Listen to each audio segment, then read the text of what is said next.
and welcome to a special episode of Let's Talk Spoop. Today's episode is a collaboration between myself, your normal host, Don, and Jeremiah. Jeremiah, want to say something? Something. Word. So Jeremiah came up with the great idea that together we would discuss a movie for all of our fans. And the movie that we are discussing today is Tammy and the T-Rex on Shudder. A movie that was good enough that I got a Blu-ray release, mind you. A Blu-ray re-release. Also, a movie that was good enough that it has 3 separate cuts. For some reason. Yeah. So this movie, fun fact, has a PG, a PG-13, and a R rated rating. The one that we watched is the R-rated one, though. Just FYI. Yeah. It came out in 1994, and I think the thing that drew my attention was the fact that it has a lot of people in it that I know before I knew them. Oh, yeah. It's got an all-star cast of Denise Richards in her first starring role, Paul Walker, and I can't remember the guy's name right now, but the villain from Children of the Corn. It's also Isaac's in here. Yeah. So if you were a fan of Children of the Corn and you want to watch that guy die horribly, well, probably should watch this movie. So, what category should we start with first? Usually we break it down into the 6 categories of story, acting, music, atmosphere, look, and creep.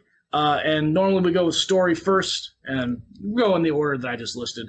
So I think that story is probably a good place to start. Do you want to break down the story, Jeremiah, or you want me to? I'll let you break down the story. I'm curious. All right. So Tammy and the T-Rex is a love story about Paul Walker, who wants to bang Denise Richards, who would not want to bang 1994 Denise Richards, except for the black gay guy in the movie. He probably doesn't, but everybody else does. The ethnically dressed black gay guy from the early 90s. Oh, yeah. Super racist character. Anyway, but Denise Richards' ex is extremely violent. He proceeds to kidnap Paul Walker and then leave him in a wildcat park where he proceeds to get mauled by a lion. Yes, an actual lion in California. Yeah, this is they actually had lions and panthers. Fun fact, one of the extras got mauled by a panther while they were filming the movie. Anyway, he gets mauled by a lion, ends up in a coma, and then this evil doctor takes his brain out of his body and puts it inside of an animatronic T-Rex that proceeds to go on a killing rampage. Because he wanted to prove that the brain was better than the guy's robotics. Yeah. Like I said, it's a love story. Yes. So, and when it talks about story, there's an actual thing on Wikipedia where they talk about this, where Stuart Raffill, the director, says he was approached by a man who owned theaters in South America who had an animatronic T-Rex, which was going to park in Texas. The eyes worked, the arms moved, the head moved. He had it for 2 weeks before he was going to be shipped to Texas. And he came to me and said, "We can make a movie with it." I said, "What's the story?" And he said, "I don't have a story, but we have to start filming within the month." So I wrote the story in a week. You can tell. According to IMDb, it took them 3 weeks to write the story and make the cast, and then they filmed it over the span of the following week. So, and every location was within 25 minutes of the director's house? Yeah. So it took them all of a month to make this movie, and it is spectacular. And you can even see smoke in some of the shots from an actual fire that was taking place when they were shooting, and they said, "Screw it, we're still going. We're still going. They are on a time crunch. We'll do it live." So, so as far as story, the story is very unique and special. I've never seen a story quite like it. So I went ahead and gave it a 4 out of 5 on story. What about you, Jeremiah? Usually I would give crap on a story like this because it's not a good story. But they're very self-aware with what they were doing. Mm-hmm.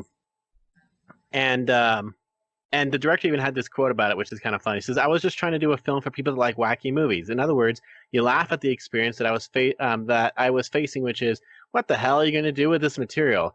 Sticking all this shit in it just to make it work. Of course, when you only have a week to work on a script, it's a bit thin. I'm also the biggest plagiarist. I'm constantly asking the cast and crew if they have anything better that they can add. I don't care what they wanted to add, we'd put it in there. And you can tell, but I had fun with the story. It's very self-aware. I compare it to something along the lines of, say, a Sharknado or Idle Hands, where it knows what it is and wears it pretty proudly. Honestly, so I'll go with it, and it doesn't really overstay its welcome. It's 82 minutes long. Yeah, not ridiculous by any means. So I go 3.5. 3.5. Okay, acceptable. Acceptable. Okay, so acting. Moving on to the next category. So as I stated, this movie's got a powerhouse cast of young Paul Walker and young Denise Richards, and you gotta give Denise Richards credit for being able to act like she gave two shits about a animatronic Tyrannosaurus Rex's brain. There's some pretty excellent acting in this movie. There's a amazing fight scene between Paul Walker and Denise Richards' ex, in which they just grab each other by the dick and squeeze hard. And then Paul Walker wins because he's wearing a cup. And then the cops come along to break it up, and they have a good old-fashioned testicular standoff, to quote the deputy.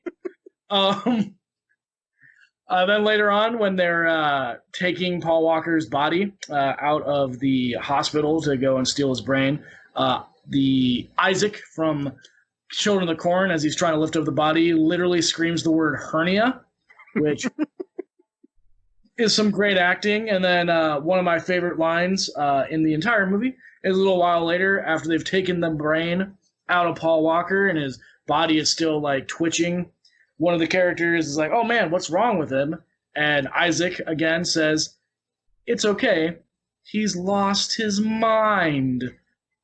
So I gave it a 3 out of 5 for acting because I thought that it was fantastic. But that's me. What do you, Jer? I thought the acting was just fine all around. Yeah, 3 out of 5. Like, if you have seen movies in the 90s where high schools were pretty much all overacting, it fits exactly in there. The boyfriend, ex-boyfriends overacting, the people around him overacting. I just feel really proud for the fat guy representation at a party. I was like, yeah, you do me good there. You do everyone good there. Well, the Valley girl, Wendy, who spoke with as deep of a voice as she possibly could, and it's just like, oh, okay, cool, yeah, all right. And so, I thought it was all fine. It's very stereotypical. As I said, they plagiarize stuff, but no one was terrible to the point of distracting. They all fit what they were trying to do. So I'll go 3.5. Oh, nice. All right, so music. There was music in here. That opening theme is a thing of beauty, I have to admit. If you've never heard the opening theme to Tammy and the T-Rex, I strongly recommend that you just Google it. It tells you exactly what you are in line to see from watching this movie. And then, as Jeremiah already stated, they plagiarized a lot of stuff, and there's definitely just the reveal of the T-Rex is they use the most generic horror movie music that they possibly could, and like the evil mad scientist music is very generic. Very young Frankenstein. Yeah, definitely very young Frankenstein. So I went with a 3 out of 5 music. I'll go 2.5 because I remember very little of it, positive or negative, and that's kind of a plus. Though I do find it interesting that there is the composers for this one, they have actually worked in other places. Some of them still actually work now. Like one of them, Anthony Ripparetti, who goes by Tony Ripparetti, he's worked on probably 100 projects, but looking them up, I've never seen any of them. While the other guy, Jack Conrad, who actually took his name from an older great, he's only worked on a couple of things, including the Beverly Hills 90210 soundtracks. Some Jay Leno stuff. Before this, he did Vixen, How Much Love, and The Monkey Hustle. So He hasn't really worked that much, but I think they got cheap. They had to go quick and cheap. There you go. That's fair. All right, so atmosphere. How about you cover this one, Jer? So when you think atmosphere, this is just how the film looks and feels, right? This isn't Yeah. about scariness. This is just how the film is. And I would say, and its ability to draw you in. So I will say this: the film does not look bad at all. It's actually pretty good for an early '90s movie. It looks pretty good. It looks very stereotypical. It's bright. It's colorful. I'll say as far as cheese goes, it fits what it's trying to do. So on the atmosphere, I'd have said 4, but I'm dragging it down because even though this has a Blu-ray release, the sound mix is utter crap. And often it feels like people are being bludgeoned to death, kind of like what happens if you've seen Singing in the Rain. Think of that scene, and that's this movie. But this movie was made in 1994, right around the time of Lion King and Jurassic Park and films that have been renowned for sound. Yeah. Blu-rays are supposed to have great sound, and all they seem to do is like, just put the sound on there louder. Oh, look, she hit him, and his face was now crushed to death. It's an odd mix. The sound mix is off. The film, the look of the film and so on is pretty good, and some of the look of the effects are actually pretty darn good too. Gross, but good. So I'd drag it down to about a 3 because the sound is pretty bad, and people actually reviewed it saying they had to stop because of the sound being bad. But yeah, about a 3. I'll go with the 3. I can accept that. All right, so on to, you've mentioned it already, but we'll talk about it some more. Let's go with the look of Tammy and the T-Rex. So I will admit that the animatronic T-Rex look pretty dang cool. Someone's trying to dial a phone. Oh Lord. It's like the T-Rex itself, because they use an actual animatronic T-Rex, really cool. But then there's the scene where he tries to make a phone call and it's a guy wearing like a ridiculous freaking glove. Or the worst one, because that one was actually funny. The shot where you have Denise Richards riding on the back of the T-Rex. And it's just like this weird CG stop motion thing in the background. Right. It looked like 70s bad. Every time the T-Rex was coming at somebody, the background, like the green screen, was just the worst. But he did step on people. They'd pop. For some reason, whenever he'd stab people, like their intestines would fall out. It was never just like a clean cut. It was just like, oh, look, everything's coming out now. Or heads would pop. I think my favorite one is like the minion at the beginning gets stepped on and he's completely flat and they're just like rolling him up. Right? Like the gore was really well done. It was gross and creepy, and every kill was fun to look at. Like it was just that was great, which brought it up for me on the look a lot, just because I enjoyed what they did with it so much. So I went with a 3 on look. What'd you do, Jer? I gave it a 3.5 because I saw a crappier movie not that long ago, and this had less money and did much more with it. And I think I knew I was much more willing to go with it once they had the flattened body that they rolled up.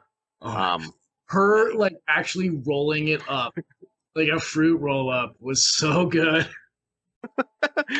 and there's just a lot of gore in this one, but it's not like gross. It's just like there, and it's kind of excessive and weird, and kind of like in Kill Bill, but not serious. So I will say this: to like the deaths for the people that you wanted to die happened kind of earlier than I would have ever have thought. Yeah, for real. But they were still fun, and you were happy to see them go. And I almost thought we were going to get a weird sex scene with a dinosaur at a certain point later. And I was going to be really awkward, but they did not go there. They went weirder places. Yeah, and we get really awkward dance. Dance, yes, we'll dance. But I 3.5. 3.5. All right. And then we get to the creepiness factor / jump factor. This movie is not scary at all. I gave it a 1. But yeah, no fear. You're not going to be on the edge of your seat. But I mean, it was really cool to look at. So I gave it a 1. I, Um, I think the only time I almost had a moment where I was expecting it to do something is early on when they're using the animatronic dinosaur, and the guy's like, "I'll show you." I thought someone was going to go to head bitten off, yeah, but right. no, it's never that quick. It's never that surprising. It's always there's a dinosaur. Rawr. Um, and yeah, definitely a 1 for creep. This is a movie that's definitely clearly made because they had a giant animatronic T Rex, and they're like, "We're gonna play with this thing. It's have a reason and get money and to do it." We have a thing. Let's do something with it. Also, a fun fact is that we talked about this a little bit, but the movie underwent a few rewrites because essentially the writer was just like, "Hey, what do you think would be good to put in this movie?"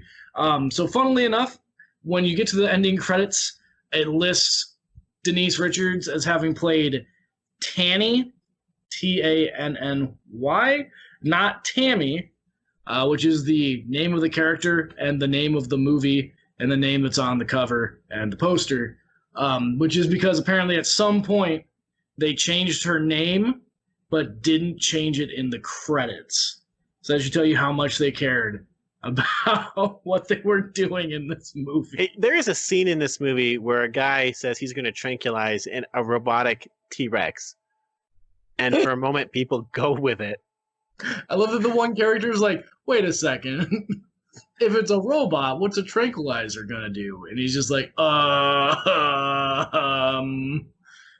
shit. Or this scene where they're trying to have the Paul Walker's character while in the T Rex trying to find a new body.